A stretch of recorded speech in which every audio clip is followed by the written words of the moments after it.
Bonjour tout le monde, on inaugure aujourd'hui un format un peu plus long. On profite de la pause parlementaire pour plonger un peu plus en profondeur dans les sujets qui font notre actualité politique. Et c'est particulièrement important parce que vous le savez, on vit des moments qui sont critiques, qui sont d'une gravité qu'on ne saurait exagérer. Donc c'est plus que jamais important de prendre le temps de réfléchir à ce qui est en train d'arriver. Un poète et philosophe espagnol qui s'appelle Miguel de Unamuno disait que ce que le fascisme est plus que tout, c'est l'intelligence. Le premier sujet que je voulais aborder avec vous dans ce nouveau format, c'est bien sûr le projet de loi simplification sur lequel j'ai été extrêmement mobilisée en hémicycle avec mes 3 autres chefs de file à mes côtés.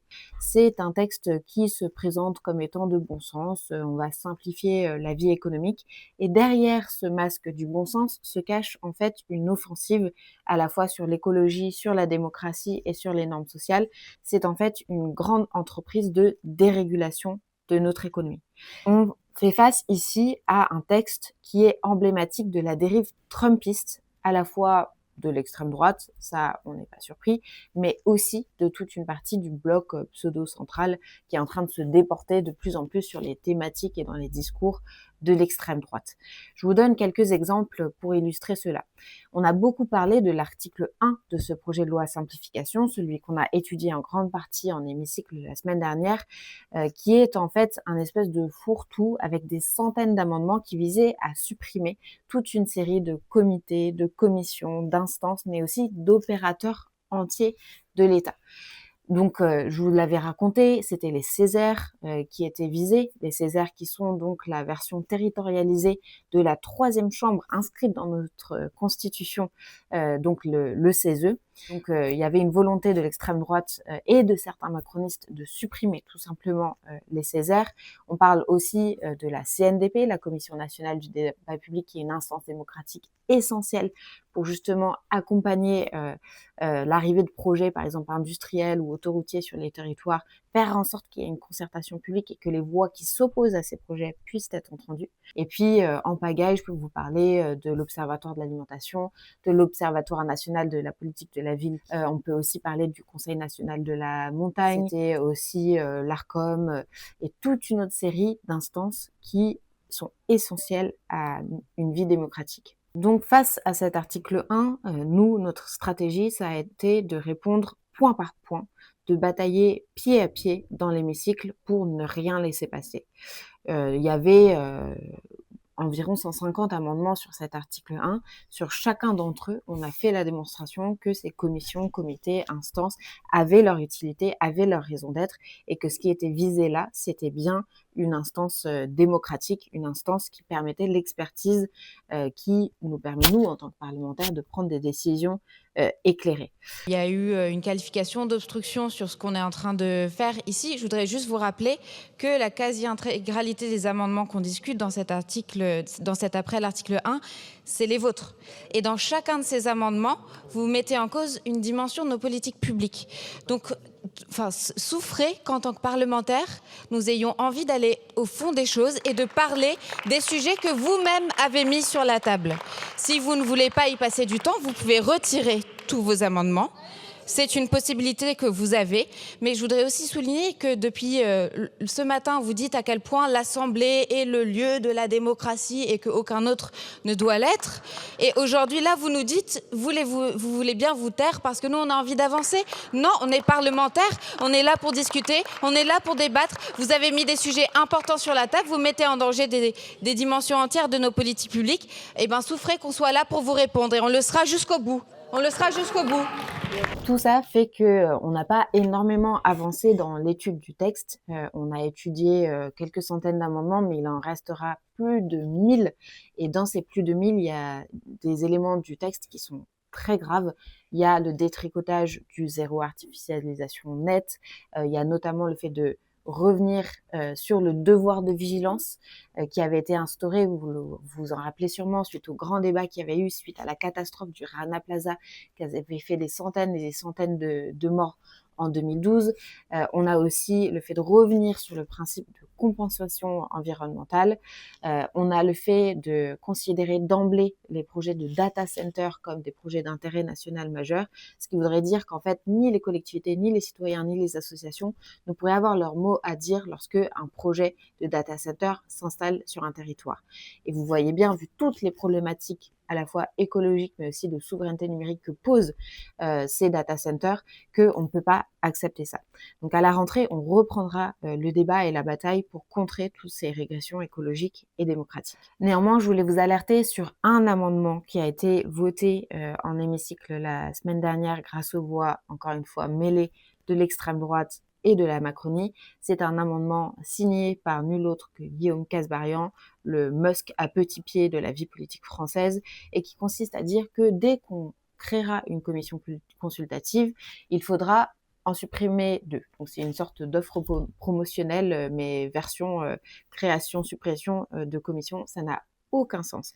Ça veut dire que typiquement, si vous voulez créer une commission pour enquêter et débattre des questions de dérèglement climatique, bon bah il faudra choisir, il faudra supprimer une commission par exemple sur les hôpitaux et une autre commission, disons, sur l'éducation au pif.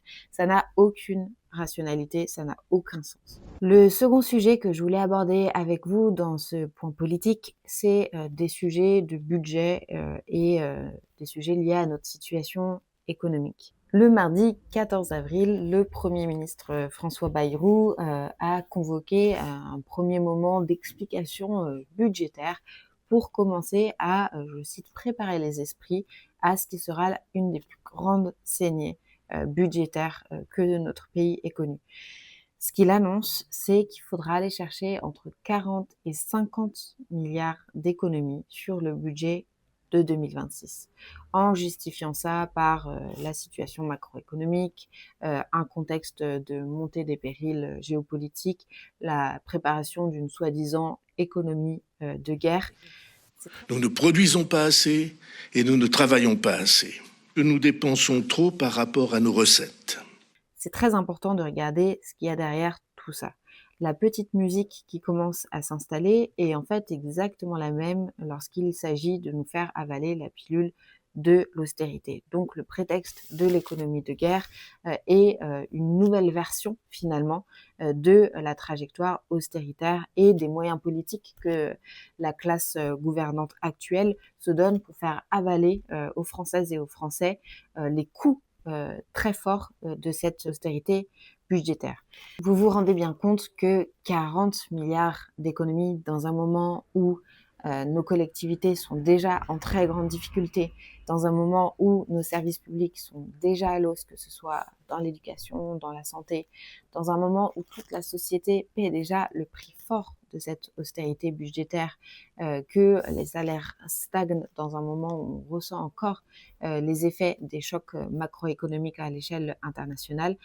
40 milliards d'économies dans un contexte comme celui-ci, ça va être dévastateur. Et bien sûr, ça va être dévastateur en premier lieu pour les plus précaires, pour les plus vulnérables, pour les plus fragiles. Ça va se traduire par une augmentation des inégalités, puisque le levier de la fiscalité, donc le fait d'utiliser les impôts, par exemple, pour remplir les caisses de l'État, en allant, par exemple, taxer les plus hauts revenus, comme on le propose de manière constante depuis le budget, tout ça a été écarté. Le levier fiscal, ils ont dit, c'est pas cet outil-là qu'on souhaite utiliser.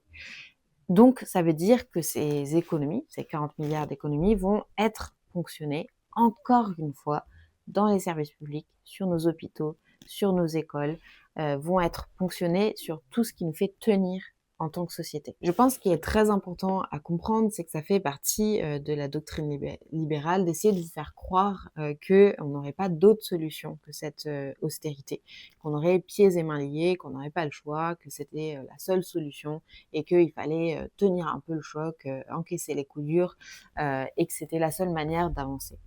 Nous, depuis le début, on le répète, il y a d'autres solutions, il y a un chemin alternatif qui implique, oui, de revenir de manière assez radicale sur toute une série d'éléments de la doctrine du néolibéralisme. Ce qu'on dit, c'est que déjà, pour remplir les caisses de l'État, il y a un moyen très simple qui est le levier fiscal, c'est d'aller chercher l'argent où il est aujourd'hui, déjà en arrêtant de déverser des milliards et des milliards en aide aux plus grandes entreprises, mais aussi en allant taxer les plus riches.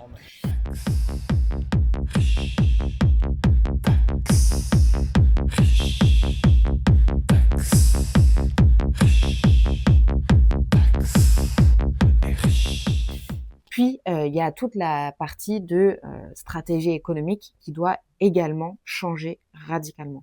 Ce dont on a besoin aujourd'hui, c'est d'un plan de réinvestissement massif dans nos services publics, d'une politique de soutien au salaire qui sera aussi une politique de soutien à la demande et d'une politique de planification écologique qui passe par la construction finalement d'une autonomie stratégique qui est d'autant plus essentielle dans un moment où, d'un point de vue géopolitique, on ne veut choisir ni entre Trump ni entre Poutine et qu'on veut justement pouvoir choisir nous-mêmes notre avenir à la fois énergétique et économique.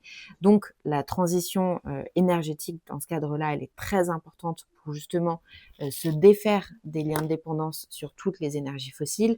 La transition alimentaire et agricole, elle est extrêmement importante pour ne plus dépendre des importations et ne plus avoir une agriculture productiviste et exportatrice en France et justement revenir à une forme d'agroécologie qui fasse en sorte que les Françaises et les Français puissent se nourrir de produits qui viennent de nos territoires. La réalité, c'est que les Françaises et les Français aspirent à autre chose. Et les résultats des élections législatives le 7 juillet l'ont prouvé. Le néolibéralisme traverse ce qu'on appelle une crise d'hégémonie, c'est-à-dire que les gens ne sont pas forcément tout de suite en train de faire la révolution, mais ils ne croient plus, ils n'adhèrent plus à cette doctrine néolibérale, à l'austérité, à tout ce qui va avec. Donc, il faut organiser la riposte populaire pour faire obstacle dès maintenant à ces prévisions austéritaires du gouvernement Bayrou. Donc, on vous donne rendez-vous, c'est une date très importante, le 1er mai. Ce sera un grand jour de fête, de célébration, mais aussi de riposte populaire à la fois à l'extrême droite et son racisme, et puis à la Macronie et à ses prévisions d'austérité et de guerre sociale. Un troisième sujet immensément important dont je voulais vous parler aujourd'hui, c'est la situation qui se déroule à Gaza, bien sûr. Toutes les organisations le disent, la situation humanitaire est la pire qu'on connaît depuis le début du génocide, en sachant que la situation était déjà dramatique auparavant. Là, toute l'aide humanitaire est coupée et les attaques de l'armée israélienne se multiplient avec tous les jours des frappes et certaines des frappes qui ne ciblent où les morts sont exclusivement des femmes et des enfants. Face à ça, notre groupe parlementaire a mené une action forte la semaine dernière dans l'hémicycle. Lors d'une question au gouvernement posée par notre collègue Aymeric Caron, nous avons brandi des photos portant les visages d'enfants palestiniens qui ont été donc massacrés par l'armée génocidaire de Netanyahou. C'était important parce que ce qui se passe dans les débats autour du génocide du peuple palestinien, c'est une immense déshumanisation. C'est-à-dire qu'on considère finalement que les milliers de morts dans ce génocide sont finalement un peu accessoires, qu'ils n'ont pas ni visage ni nom, que tout ça est finalement quelque chose qui se joue dans un jeu qui nous dépasse un peu tous. Rappeler l'identité, le caractère humain, les visages de ces personnes-là, c'était très important pour nous. Un autre élément nouveau dans le débat public autour de la situation à Gaza, c'est bien sûr l'annonce par le président Emmanuel Macron qu'il pourrait reconnaître l'État de Palestine lors d'une conférence un peu plus tard dans l'année. C'est très important. Ça marque quand même une bascule. Bien sûr, ça vient trop tard. Bien sûr que la complaisance de la classe politique française dans sa large majorité envers le régime génocidaire de Netanyahou est immense. Et on a appris pas plus tard qu'il y a quelques jours que les autorités françaises avaient laissé Netanyahou survoler l'espace aérien français, alors que du point de vue de la CPI, il aurait dû être empêché de le faire ou il aurait dû être interpellé.